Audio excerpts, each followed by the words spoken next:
Please just wait until Saturday, and I tell her everything. You have to understand, my wife is very ill. We need to handle this carefully. Her heart might not take it. Brad blurted out, squeezing Margaret's cold fingers between his palms. Her heart treacherously skipped a beat before racing wildly. How many times she had sworn never to believe married men. But there was something in those warm brown eyes, in that special smile meant only for her, that made her forget all her promises. Love is blind. You'll even fall for a married jerk, echoed Grandma's Rose's voice in her head.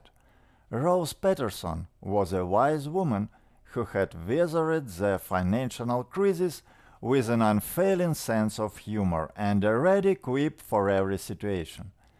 Margaret, or just Maggie, as her colleagues at Wanderlust Travel called her, was never planned on falling in love with a married man, especially not the new director of development who had walked into their office 3 months ago. "Mr. Thompson, your wife is calling on line 2, chirped plump Sally from the reservations department, poking her potato-shaped nose through the office door. Maggie jumped and pulled away from Brad as if they'd been caught doing something indecent. Although, was holding someone else's hands really a crime? Tell me honestly. You bet it is, Grandma Rose's voice echoed in her head again. Thank you, Sally, Brad replied coldly, and Sally disappeared, but her smirk lingered in Maggie's mind long after.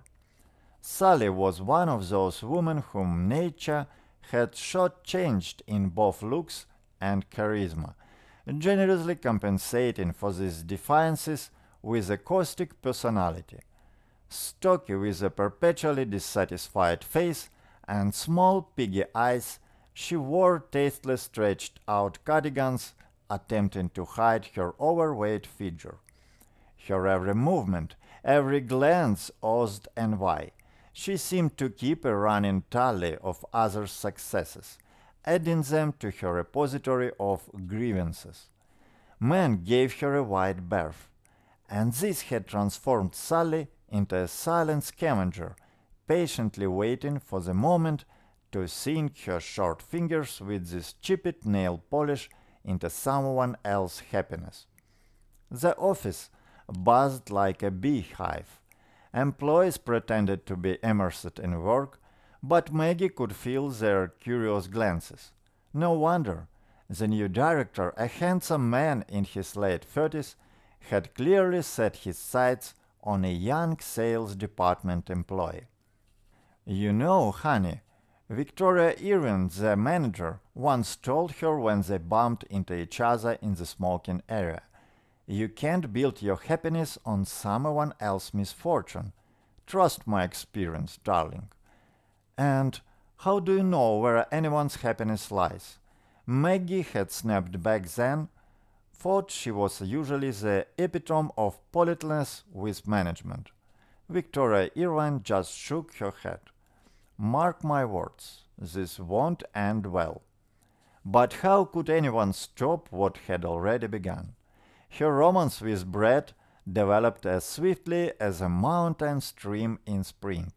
Accidentally touches in the elevator, long glances during planning meetings, supposedly work-related meetings after 6 in the evening. Brad wasn't just a handsome man. He was truly a marketing professional. Besides his main job, he ran online courses on personal branding, and his webinars drew thousands of participants. "You see, Maggie, dear," he would say during these secret meetings in the rented apartment, "the key in life is to properly define your goals. Take me, for example. I know exactly what I want." And what do you want?" she would ask, melting in his embrace. "You. I only want you." He would whisper, kissing her neck, and all doubts would melt away like spring snow. Of course, There was still the wife. But who was she really? According to Brett, she was particularly an invalid, a woman with a whole bucket of chronic illnesses. You see, Sunshine, he explained, I can't just leave her. She'd be lost without me. You can't imagine what I go through every day. Brett would say, his voice trembling with practiced emotion. Rachel has progressive retinal degeneration. Doctors say she could be completely blind within a year. And then there is this damn Meniere's disease. It makes her lose balance, fall. Can you imagine how terrifying that is? Yesterday, she just went to the kitchen for a glass of water and nearly cracked her head on the kitchen table. He ran his hand across his face as if wiping away an invisible tear. And what about her herniated discs? 3 surgeries in the last year. And all for nothing. She can barely walk. Every step is torture. You know what's the worst part? At night, I hear her crying and moaning in pain, so quietly trying not to wake me.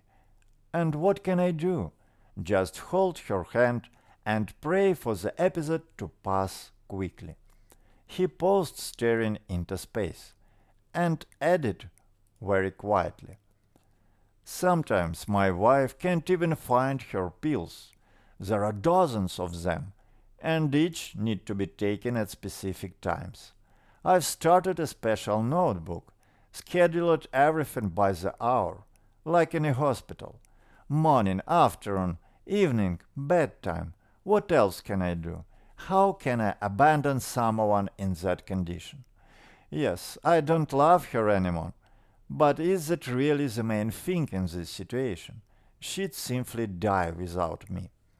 And Maggie would look at him, her heart bursting with admiration and pity. How noble her Brad was. Another man would have run away long ago, but he bore his cross with such dignity. Not every man is capable of such sacrifice. And could she really blame him for seeking a little warmth and understanding on the side? He wasn't asking for anything impossible, just to be there, to love him, to accept him as he was. And in return, he gave so much tenderness, care, the promise of a bright future. Someday, later, she just needed to wait. And Maggie believed. Believed because she wanted to believe. Because Brett was so special. Not like her ex, Mark, an unsuccessful blogger who had lived off her for 2 years while trying to launch his health food channel. She also believed because Brett knew how to talk beautifully about love, about how they would live once everything worked out, about the travels they would take together, about the children she would bear him. You understand? This is all temporary, right? He would say. I just can't leave her right now. We need to build the right strategy. Prepare the ground. And now, he promised that everything would change on Saturday, that he would finally talk to his wife, explain to her, tell her that he would only care for her now, but he would live with Maggie. I love you, Brad whispered, kissing her goodbye. See you at your place on Saturday. And no more secrets. Maggie watched him leave, her heart tightening with premonition.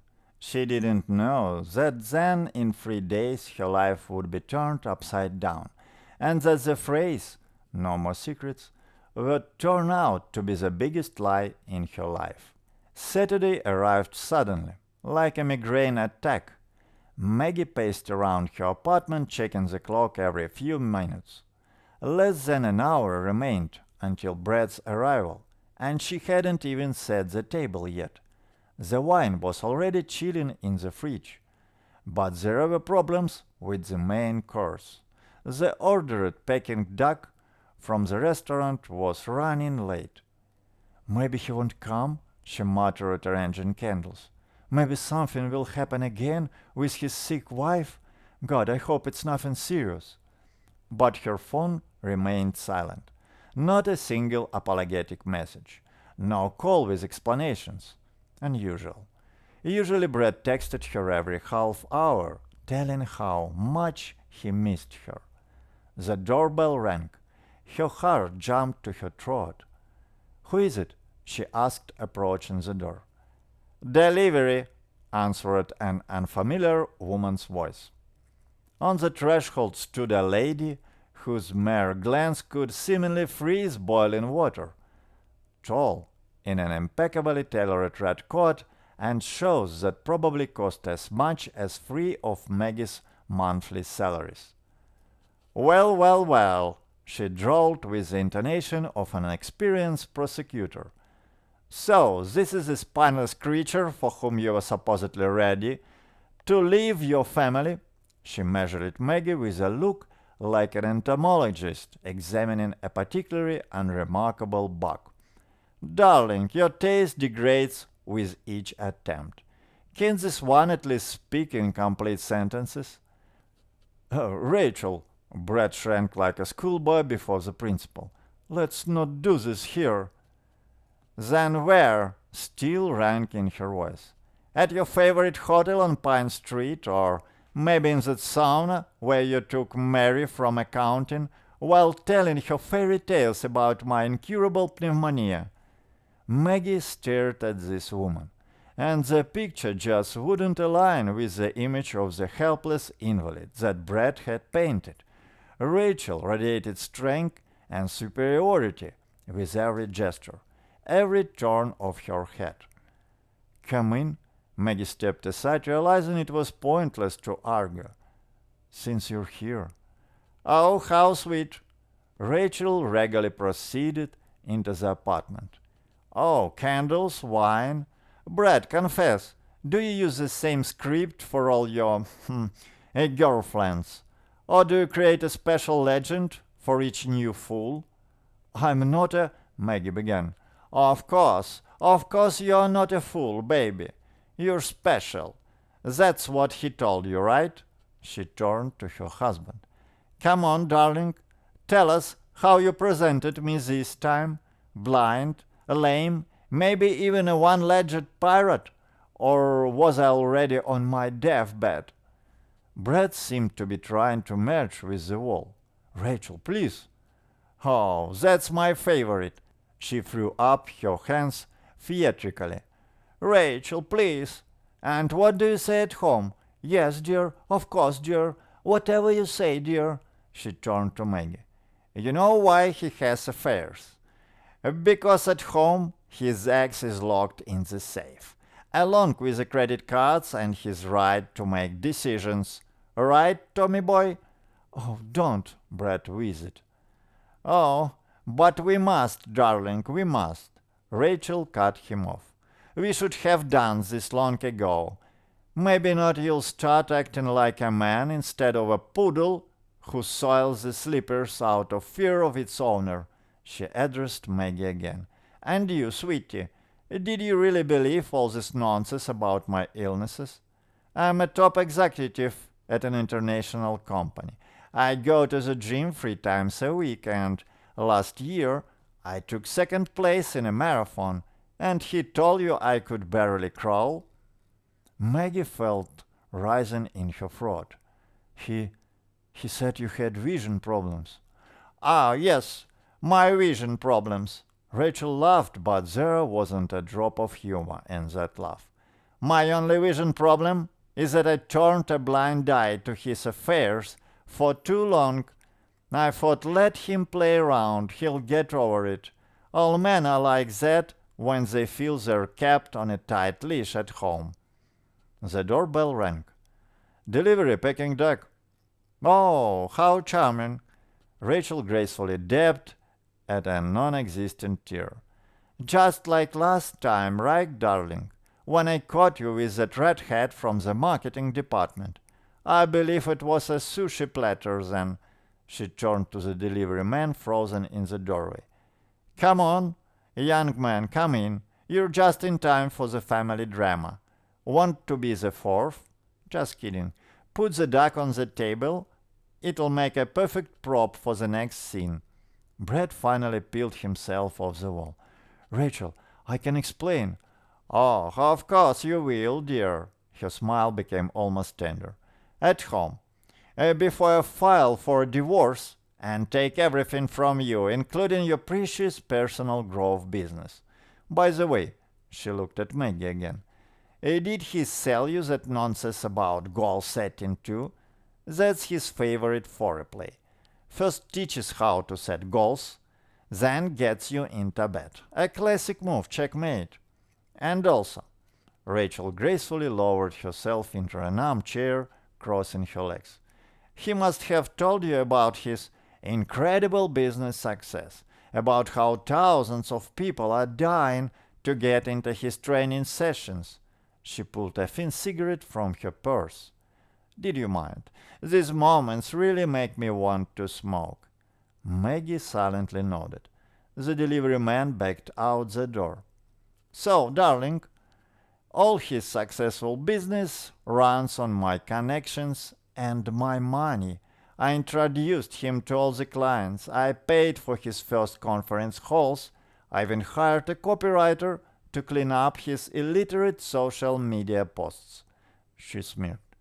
You know how we met. He worked as an administrator at the gym I went to, stuttered, blushed, and wrote down my message appointments with trembling hands. Rachel, hysterical notes appeared in Brad's voice. What, darling? True hearts? She tapped ash into a teacup. Then I made him into somebody, bought him a decent suit, taught him to keep his spine straight, sent him to public speaking courses. Thought maybe he'd show some gratitude. And he did show it. While I was building our company, he was making eyes at every skirt in the office. Maggie watched Brad, and with each second he seemed to become smaller and smaller. Where was his charisma, his confidence, his special smile? Before her stood a frightened boy caught stealing candy. And you know what's the funniest part? Rachel elegantly flicked ash. He tells each of his mistresses the same story, about how he can't leave his sick wife, so noble, so caring, when in reality he's just afraid to lose my support. Without connections, without money, without status, what would you be without me, darling? Go back to booking message appointments? Brad flinched as if slapped. I achieved everything myself. Oh, did you? Rachel rose and something like weariness flashed in her eyes.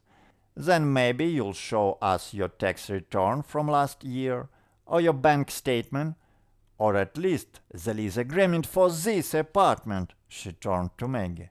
By the way, sweetie, did you know he rents this love nest with my money, or rather with our company's money, lists it as business expenses? Maggie felt the room starting to spin. She wanted to scream, cry, break dishes, but instead she asked, Why didn't you stop him earlier? Rachel stubbed out her cigarette and for the first time all evening looked at her without mockery. Because I was a fool too. Thought, let him play around as long as he doesn't whine at home about his wasted youth. She smiled bitterly. Then I realized, it's not about youth, and not about love. There are just men who can't live without lying. They need to deceive someone to feel significant. Wait, Maggie suddenly straightened up. How did you even know about this apartment, about today's meeting? Rachel smirked. Now that's perhaps the most interesting part. She gracefully sank into the armchair. Sit down, girl. I think you'll find this curious. Brad twitched in his corner, but Rachel silenced him with one look. You be quiet, you dog. Your part is over. A week ago, she began lighting a new cigarette. I received a call from a certain Sally from your reservations department. Know her? Maggie went cold. Sally? That same plump Sally who always so caringly asked about her relationship with Brett? I see you do. Well, this lovely girl told me a very interesting story about how our mutual friend showered her with attention 2 months ago, took her to restaurants, bought flowers, told her about my non-existent illness, all the usual routine.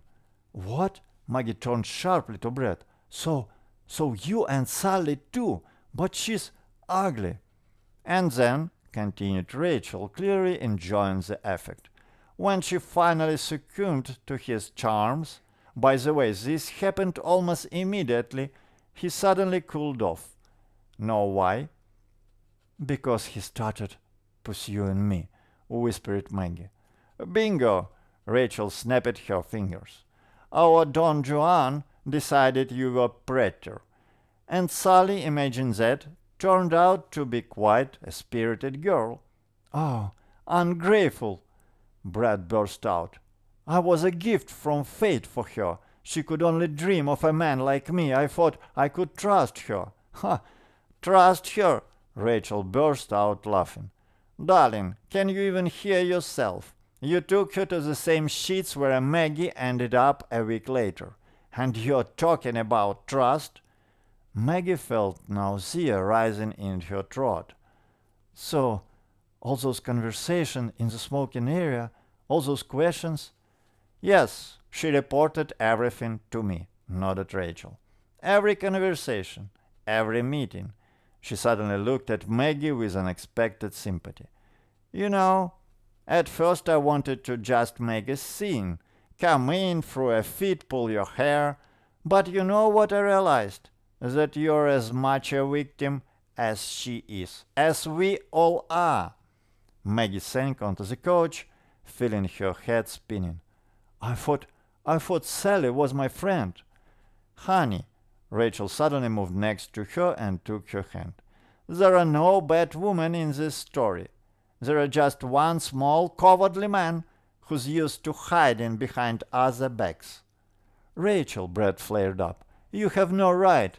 Shut up, both women said in unison, and he shrank back into his corner. You know what? Rachel rose decisively. To hell with this drama. I suggest a different scenario. She walked to the table where the ill-fated Peking duck was getting cold. We have an excellent dinner, a bottle of wine, and lots of stories to discuss. Let's have a girls' night, gossip a bit, and this one, let him go to his Sally, or to his mommy, or whatever he wants. But Brad began. Get out, Rachel said calmly, and don't forget to leave the apartment keys. I paid for it a month in advance, by the way. 3 months later, Rachel divorced Brad, leaving him only an old Toyota and the debt from his failed business training venture. She took Maggie into her company as the director of development. It turned out that she really did have a knack and intuition for promising projects. Brad, having lost everything, unexpectedly accepted Sally's offer to stay with her until he got back on his feet.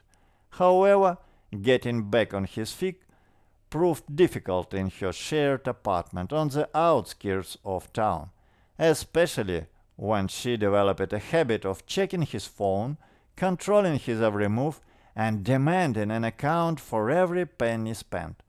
No free lunch, she would repeat exactly like Rachel used to. Working as a night shift Uber driver, Brett didn't abandon his habit of charming women. However, now instead of stories about his sick wife, he would tell female passengers how he was temporarily disguising himself as a driver to better understand the psychology of ordinary people for his upcoming bestseller on personal growth. Meanwhile, Rachel and Maggie often met after work and laughed, remembering how they could have fallen for the tales of a man who ultimately got exactly what he deserved.